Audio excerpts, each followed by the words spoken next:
Welcome to the Practice Impossible podcast, where your host, Jude Pierre, MD, also known as Coach JPMD, discusses medical practice topics that will guide you through the maze that is the business of medicine and teach you how to increase profits and help populations live long. Your mission, should you choose to accept, is to listen and be transformed. Now, here's your host, Coach JPMD. Hey there. Thank you for listening to the Practice Impossible podcast. And before we get into the episode and listen to the intro, I'd like you to do one thing. If you can just pause this episode right now and share it with one doctor friend that you might know. Thank you for doing that. This will let me know that I have your support in continuing this podcast. Thank you for your support, and here we go. So in this episode, I'm going to be getting some brotherly advice on how to improve your patient's experience with my own brother, Laurent Pierre Jr. Okay, so how many of you out there can say that you can get good advice from your younger sibling? Well, I'm blessed to say that I can. We also had a mom that always inspired us to reach for the highest level. And I think that inspired us to do what we do. And my brother, who graduated from Howard University, just like myself, he couldn't stay away from me. He's 2 years younger than I am, and he just couldn't stay away. So he joined me at Howard when I was in my junior year, or was it my sophomore year? And today we're joined by him, and he's going to give us his advice on how he manages to provide the best customer experience for his clients. Now, my brother's not a doctor, and he doesn't work in the healthcare field, but he is general manager at Azure Customer Experience at Microsoft and works with the U.S. government and provides customer experience and customer support for them. So why would I have him on a Practice Impossible podcast talking about patients and healthcare? That's because I think he brings a lot of information to the space. He's given me a lot of advice on running my practice and also, some of his experience as a patient as well in the healthcare field with dealing with different issues. So I thought he would be great to interview because of his knowledge and experience, and I thought it'd be fun. And so you might wonder, what is Azure support? Well, Azure is Microsoft's version of the cloud computing. So they store a lot of information and data, just like the Amazon cloud and the IBM cloud. Well, Azure is the Microsoft cloud. And as you know, as you run a business, as you run your medical practice, as you see patients in the emergency room or in the hospitals, you have to provide the best customer experience or patient experience to your patient population. Otherwise, patients don't go back, they complain, and they don't really do what you want them to do. So our discussion is going to be centered around how to improve your patient's experience from an expert in customer experience. So here we go. So today we're talking about customer experience. And for a couple of months now, I've been trying to figure out, how am I going to get my brother to be on the Practice Impossible podcast? And he's not a doctor. He's not in the medical field, but he's really helped me understand customer experience and really what it means in terms of patient experience. So welcome, Laurent Pierre Jr. to the Practice Impossible podcast. So why don't you tell us a little bit about yourself? Thank you, Coach JPMD, for having me. So, customer experience is one of my favorite topics to discuss. So obviously that's going to be your great segue to get me here. So customer experience, I've been working with customers for quite some time. When I graduated from Howard in DC a long time ago, so I won't date myself, one of the things that I was trying to figure out is, what do I want to do? Do I want to go into finance, or do I want to go into IT? And I ended up doing both for probably the first 5 or 6 years of my career, and then just fell in love with technology and what it can do for customers, and more importantly, what it could do for your regular consumer. And so that's pretty much when I decided that I was going to go all into the customer experience management arena. And 20 years later, I'm enjoying it, and it's still as fun as it was when I first started. So you say customer experience, but you weren't doing, well, I guess you were doing customer experience, because I remember you working on the Senate or Capitol Hill or whatever. I mean, a lot of stuff that you did, I didn't even understand. So can you tell me about a little bit what you did in the early days of your career? Sure. In the early, probably mid-90s, right after college, my first job out of college was working on Capitol Hill for a company at the time called Intelligent Solutions. And now I believe Leidos purchased them. And literally, that was my first experience working for a software company. And back then, you would hear terms such as customer service, usually dealing with billing, subscription, those types of things. Then customer support or technical support is dealing with technology, enterprise software, helping Fortune 500 customers. And so my first role out of college was literally working with our Senate customers, our congressional staffers, and we basically were there every day on the Hill, helping our Senate offices engage with their constituents with our software. And that was my first experience working not only with that type of software, but also understanding that each Senate office had their own needs. Each congressional office had their own needs as well. At the time, I didn't realize that customer experience was the umbrella that I was working under. But as a consultant, part of what we're doing is understanding what it was that our customers were looking to get out of our software. And so once you understood that, basically you work backwards to deliver and make sure that they were reaching their outcomes as customers. And as the years went on, every role that I had, I picked up some new skills along the way. And that's pretty much how I got into this area of the business and been loving it ever since. And this is exactly what you studied at Howard, right? This is, you had an IT degree there, and not at all, actually. So I went in with the idea that I was going to go around the world and travel and be an international business person. And life had that was your major, international business. That was my undergrad. And subsequent to that, I went and earned my MBA in finance and management, as you remember. And that also wasn't a path that I followed, but it's been instrumental in helping me and being able to marry my technology experience with my business experience. And that's helped me engaging with customers all over the country, around the globe. But more importantly, that inextricable link between finance, IT, and customer experience, that helped me tremendously as I've been working with different companies over the years. And so one of those companies, I think, was a small company that some people on the podcast might have heard of, and that's IBM. I think you worked for IBM at one point, right? What'd you do there? I did. So IBM. So I spent 14 years at IBM. Interesting story on IBM. So my entire career, I actually avoided working for IBM until IBM acquired the company that I was working for. So at that time, it was a strange entry period into the company, but it was the best decision to stay that I've ever made, because at IBM, I learned all types of things around revenue recognition, understanding different industries. At the time, IBM had a great vertical experience and expertise. And so I was able to service customers literally in retail, manufacturing, healthcare, automotive, energy, all types of customers. And that really deepened my knowledge for not only the industry challenges, but also the different types of things that we had to do to support the variety of customers that we came across over the years.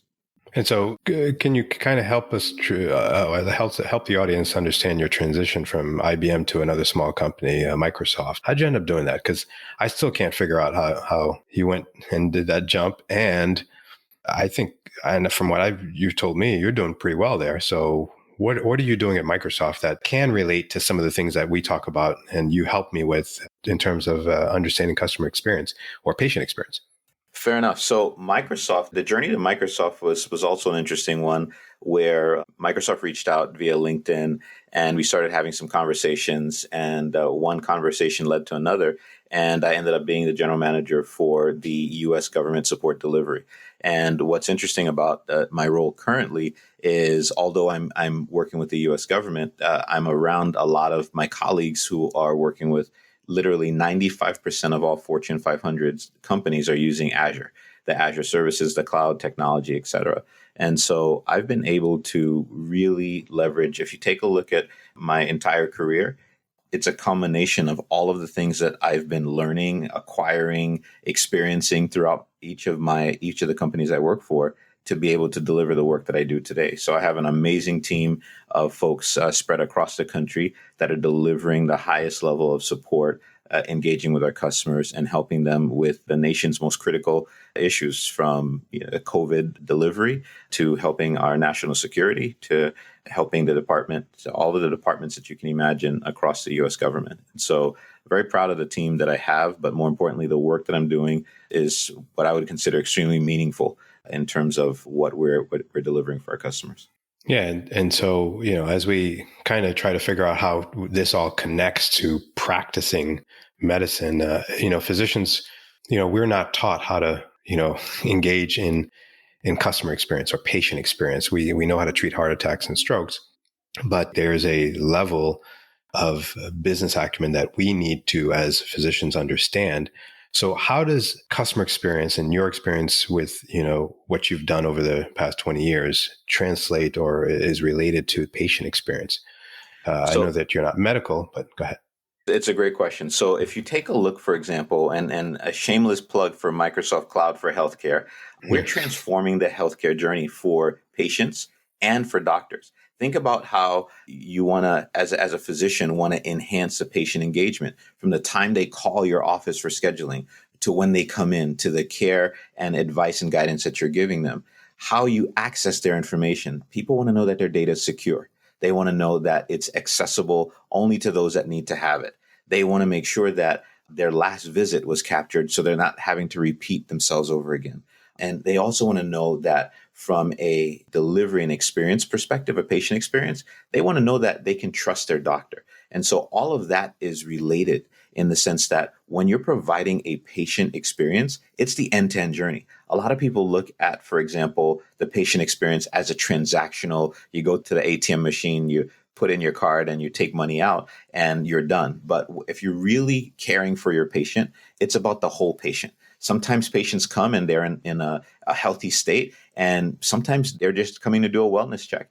It's how the bedside manner that you provide to your patients is the equivalent of how my team is engaging with customers to solve their technical problems, right? And so what we try to do is create that experience that customers not only will remember that XYZ person treated them well, but solved their problem, but also they showed a level of empathy around the problems that they came with, how they're engaging with them, and making sure that you as their physician understand the challenges that they're facing. And sometimes it may not even be medical, maybe something at home, but during the time that you spend, and I know physicians have to allocate a certain amount of time because they have a full stack of patients to go through during a day. But all of those things matter at every, what we like to call, touch points in the customer experience journey. You have to be able to, from the time they walk into your practice, they need to feel that your team, your staff cares, but more importantly, when they see you as their physician,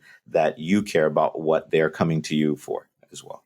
Yeah. And it brings me to, or you remind me of a patient who I actually spoke to last night at 5:30 after hours. She had left a message for me to call her back.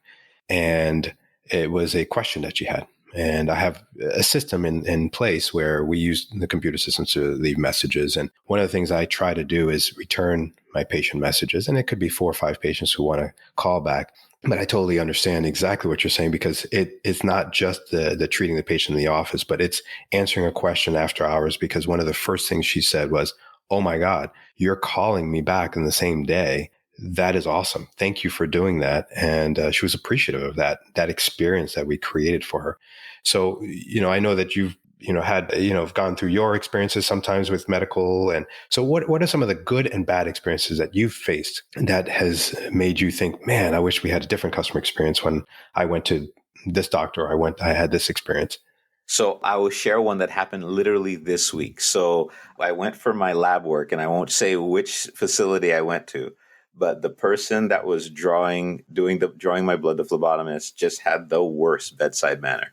From the time she opened the door to greet me to the time she sat down, it was just a poor experience altogether. As I was explaining to her kind of the difficulties of drawing on my arm, etc., she could care less about what it was that I had to say. She didn't want to know which areas to poke, nothing of that nature. And I was sitting there thinking to myself, how is this person interfacing with customers all day? And I always wonder because it comes natural when I encounter a poor customer experience, whether I'm at Publix or at the store, and someone who's just not happy engaging with customers. And to me, I just kept thinking to myself, I hope she gets it right on the first time, which guess what? 2 pokes later, we finished that transaction, I would say. And literally, she was 100% transactional in her engagement. And I'll be honest, if I go back, I will definitely request someone different just because of the experience that I had there. And that's just what should be what's usually a anxiety high situation, finding the right phlebotomist to draw blood. But in this case, when you add poor experience to that, it just makes it a memorable experience for the wrong reasons. Yeah. And so can you give me an example of a great customer experience in healthcare and that you can share with and maybe a physician listening out there might be able to kind of emulate? Sure. I mean, if you take a look at COVID, a lot of the physicians have had to step up their game with telemedicine. Some physicians have never done it before, and some interactions may be awkward. Some didn't have the technology. Some just decided they're not going to do it at all. And so when I engage with my physicians, one of the things is that it's important. Some people sort of devalue the small talk that happens around family, how are things work, et cetera, and just dive into it. And some of the physicians that I have, what I appreciate the most is that they remember the last conversation. They actually remember the notes that they took. They actually are asking about the story that I shared about my family, because I'm always talking about my kids, my wife, daughter, except my daughter, my sons.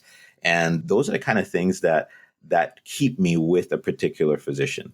But when you have an experience where a physician is transactional, I'm going to keep using that word because the word transactional is synonymous with someone who's not really interested in building that relationship. And that's what's the most important piece between a patient and a doctor, a customer and a technical support center. It's building that relationship, knowing that that person not only cares, but also is interested in your well-being. You hit it right on the nose. Many of the episodes and the guests that I've had have mentioned relationships, and even many of the books that we read, emotional intelligence. We talk about relationship management, and understanding how to manage relationships is key in connecting with people.